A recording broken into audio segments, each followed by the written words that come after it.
I would like to introduce you to Ginger. These first two clips are of the very first two hops that I did with Ginger. A hop is a short 50-foot flight that's only supposed to just prove out the aircraft is flight-worthy without getting too high in the sky. As I taxi out to the rollout, what I do not realize is that the ailerons are actually reversed, and if I put in right stick, she's going to go left, and it's going to cause an amazing little crash. But as soon as she gets back on her wheels, take a look at, or pay attention to the aileron. But here we go. That's pretty amazing, I thought, that I was even able to survive. But look at how high the aileron comes up to the wing. It's all the way up to the cockpit, and the aileron is the entire trailing edge of the wing. It's just way too much aileron authority. But Ginger, the airframe is a Hacker Edge. It's a 3D aircraft. It's meant to do all kinds of aerobatics. It's meant to hang from the propeller. You can dip the tail in lakes and bodies of water. I've seen guys do that with it. Stuff that I'm not anywhere near ready to even think about doing. We're going to get another look at the aileron, the right aileron, in a second. You can look at how low the deflection is. Like I said, it's just simply too much aileron authority. So what I'm going to do is I'm going to tweak this in the radio configuration, doing a reverser in the radio. And then I even have the throws set to minimum, so you can actually have a high, medium, and low. And I have them on low, but it's still too much aileron authority. And it's going to cause this problem. Plain and simple, too much overcorrection, too much authority. I oversteered too much, caused a second crash. Time to redo it. So here we are a couple weeks later. I've fixed the crash damage from the last one. It's still running all of the same electronics it was running, which are salvaged electronics. The motor, the ESC, servos, all come out of an Apprentice 15E that crashed, Missy 1 actually. And so what you're going to see here are a couple of successful takeoffs and landings. Hope you guys don't mind, but for the most part I chopped out all the boring middle flight that you see the same place 5 times, and you're just going to see the takeoffs and the landings. It was a pretty windy day, by the way, when I did this, and the wind's coming in so strong the aircraft is going to look like it's just going to hover as it's coming down to the ground. But I'm going to let you guys watch the next couple of takeoffs and landings, and I'll join you for the last flight when some interesting stuff happens.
Right, so here we are with what is going to be the last flight of the day. cut out all of the intra parts of the other flights because watching someone fly around the same airfield for half an hour gets a little bit tedious. Here we are. The wind, as you can see, has swung around. It's now fully 45 degrees to what it had been during the course of the day. But as I'm flying, what you can notice is I'm really struggling to maintain anything resembling level flight. The aircraft wants to pitch up. She wants to pitch down. I'm used to flying the Apprentice, and with the Apprentice, you can get up into the air with full power and then cut it back to 4/5, or not. You can cut it back to half power, or just a little under half power, like 45% power. And if you look at the lower left hand corner of the screen, you'll see the voltage, you'll see the current draw, and the current number of milliamps flown this battery. I want to draw your attention to the middle number there, and that's the milliamps drawn. If you go and take a look at any of my other Apprentice flights, you'll see that that system, I'm staying in the air with about 7 to 10 amps of current draw, which this is a 20 amp ESC, so the maximum draw is 20 amps. So when you see it anywhere near 20, that means that I've got the stick at full power. And you can see I'm at 16, 17 amps, and that's me trying to cut back a little bit and fly easy, but she just requires so much power just to stay in the air. And I'm struggling with it. I'm trying to figure out how to get her trimmed. Trying to get the aircraft to fly stable and to fly nice and smooth like I'm used to with the Apprentice. And she's just not doing it. So I'm going to skip ahead a couple of minutes to when I try to put the aircraft into pilot assist mode. And you'll see that she'll rock violently back and forth, and this has an unforeseen consequence. So let me skip forward to that part. So I'm just about to switch the aircraft into pilot assist mode, and I want to draw your attention to the center of the screen just below the aircraft symbol. You're going to see a PA turn on at that moment. When I do, you'll see the airplane violently shake left and right. Here it goes. And that's because the ailerons still have throws that are too large for the autopilot system that I have installed in the airplane. So it's just rapidly overcorrecting.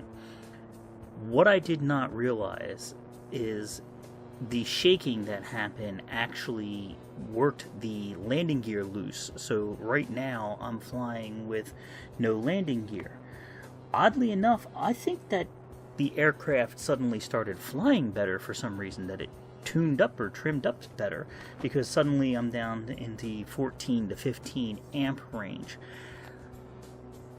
And I'm going to fly for the next couple minutes thinking, wow, okay, so maybe this thing does fly okay. And so here's a quick little jump.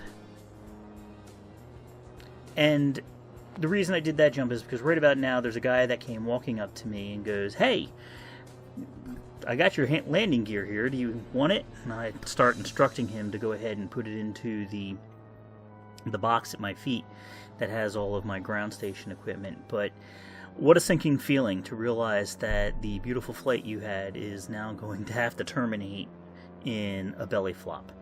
So I'm starting to think about, okay, where am I going to land? Now, there's this nice grass strip off the right wing there, but there was a couple of women that were walking up and down the path, and I didn't know where they were, and so I did not even want to consider trying to land on that beautiful grass strip right there when the last few seconds the trees would block and interrupt my radio signal. So I've got no choice. I'm going to try and swing around and land at my feet, but it's going to be a little bit unsuccessful.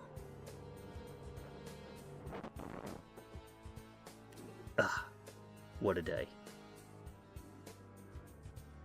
Although that was the only nose-crunching event that I caught on tape, it was not the only nose-crunching event that happened. And so after several times of fixing it and trying different 3D printed parts to interface with the plywood, I finally gave up on the plywood altogether and decided instead it was going to be time to go with a 3D printed nose. This is the nose that I used for the Apprentice, and you can see that's the base plate firewall, and then here it is with the Apprentice motor mounted to it. Unfortunately, the Apprentice motor was still not powerful enough, so I wound up going through several iterations of different firewalls for a stronger, beefier motor. These firewalls had to go through a couple of design iterations just trying to get the motor mount strong enough and stable enough that it would support the aircraft in dynamic flight. Yet we always wound up coming back to the same problem, that the motor just kept pulling away from the actual physical aircraft, and it would always start pulling away at the top, and eventually it would just propagate down and the entire plate would pull away. This is a flaw that I could design around. I even had a couple of ideas on how I would do that, but with the other issues that came up after the most recent test flights, I decided that it's not worth the effort. Here we are back at the Linux parking lot for some more rollout testing. You wouldn't know it by looking at the foliage, but it's actually been a year since the last time I was at this lot. In the last video you saw, it was 2017, this is now 2018. I've actually moved from one house to another. There's been many trips to many different parking lots to do rollout testings with the different engines that I've had on it. Right now, she's running a 4-bladed propeller and engine that has been salvaged from the FMS Corsair known as Blue. Hopefully I'll have some time to edit together the video footage from Blue before her crash and untimely death. But for now, this is me just trying to work up the courage to do the hop testing. And when I had gone to start charging the batteries, it was dead calm and the weather was looking great. By the time I got the batteries charged and I was out to the RC airfield here, out at the parking lot, there was a squall line starting to move in, and it started to make taxiing a little bit iffy, and I figured I didn't really need to be trying to do a hop flight in those kinds of random winds. So I skipped it for the day and decided to wait for a better day.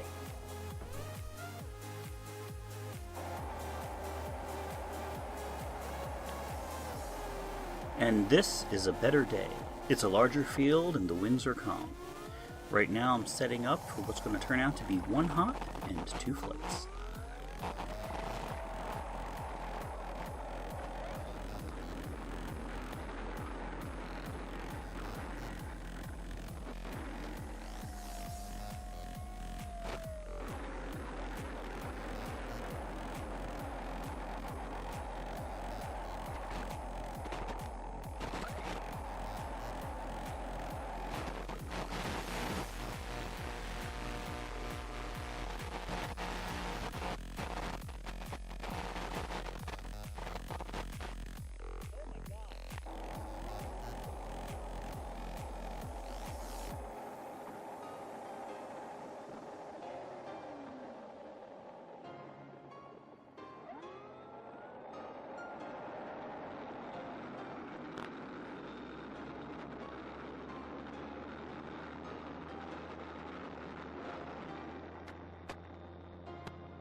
I may be airborne, but I am not happy. I am full power. You can see that on the amount of amps I'm drawing, and I'm full backstick deflection, just trying to keep her in the air.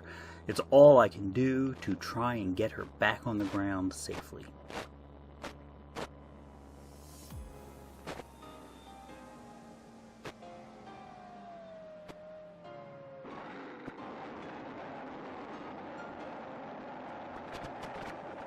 I kind of gotta tell you, that flight and that landing made me happy that I wore my brown shorts to the field that day. Seriously though, the problem that I seemed to be having was I just needed more power. I didn't seem to have enough to keep her in the air, so time to scale her up. I'm going to switch out the 12 volt 3S battery for a 16 volt 4S battery, and we're going to try it again.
Nope.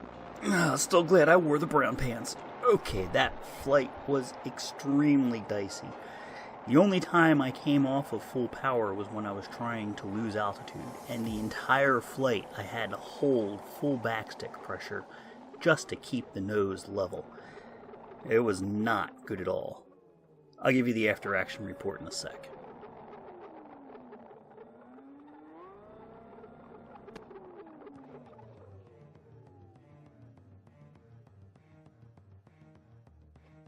So here's the after action for Ginger. I do not think that she is going to be viable as an FPV platform, and let me take you through the reasons why.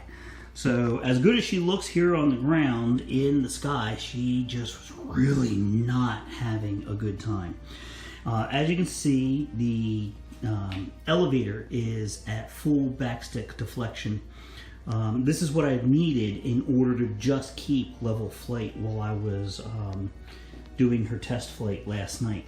Now, normally that is something that can be handled given time and a little bit of balancing, you know, moving the weight around. She was just really nose heavy, so I could have moved the battery back, and that may have started to alleviate some of the balancing issues. However, she's got some other fatal flaws that are going to be a problem. Primarily, she's heavy. The other guy who has the Hacker Edge picked up Ginger and said, "Oh my God, she weighs a ton." You know, his aircraft weighs like 2.5 pounds. Here she is in flight configuration, and she weighs 4 pounds. So it's just too heavy. One of the things that causes, or one of the consequences of being too heavy, is this wire gearing. She flexes too much, and then what happens is when she lands heavy, she comes down hard, the gear splays as I've demonstrated here, and you can have a prop strike, especially if she's any kind of orientation up. And actually last night we did have a prop strike, and one of the blades broke. I was able to replace the blades in the field. They are set up so that way they can be replaced in situ. So that was a quick and easy fix, but still, the gear is just insufficient. So even the other guy that has the Hacker Edge had to fix his gear. He replaced it with hard angle brackets.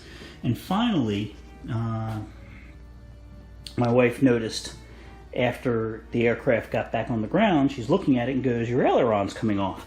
And lo and behold, look right along this edge here, you can see the aileron is splitting along the seam. And it's the same on both sides. So I would have been ready to attribute it to hanger rash, except it's the same on both sides. So I think the amount of weight that the aircraft was holding applied a lot of pressure at those wingtips, and wingtip vortices just vibrated it to the point where it started to tear the foam. That of course means, yes, I could fix it with some reinforcing tape and whatnot, but the weight of the aircraft, the gear issue, the balancing issue, the motor mount issues, which I think actually have been solved. The motor mount's still solid, so the 3D motor seemed to work. In essence, I don't think the way I have this aircraft configured for FPV flight is a viable platform for her. So we're going to be retiring Ginger. I'm going to gut her for some of her radios. So we're going to be yanking out the FPV system. We're going to be ripping out the OSD module, the GPS antenna, which is right about here. I'm going to leave the powertrain, the motor, the ESC in. I'm going to leave the servos in because they're on pusher arms right now. So I'm going to leave all of that there, and perhaps a fixed FPV platform or a smaller FPV platform, smaller transmitter, one of the smaller transmitters from like Blue, rather than the large, heavy transmitter that I've got in there now, may allow this aircraft to be resurrected with the fixing of the wings and the reinforcing of the landing gear. But at the moment, we have Ginger 2, which I think we're going to take the electronics, salvage them out of this aircraft, and put them into Ginger 2. Although I am going to leave this antenna in here for any FPV equipment that I put together in the future, but she's going into storage.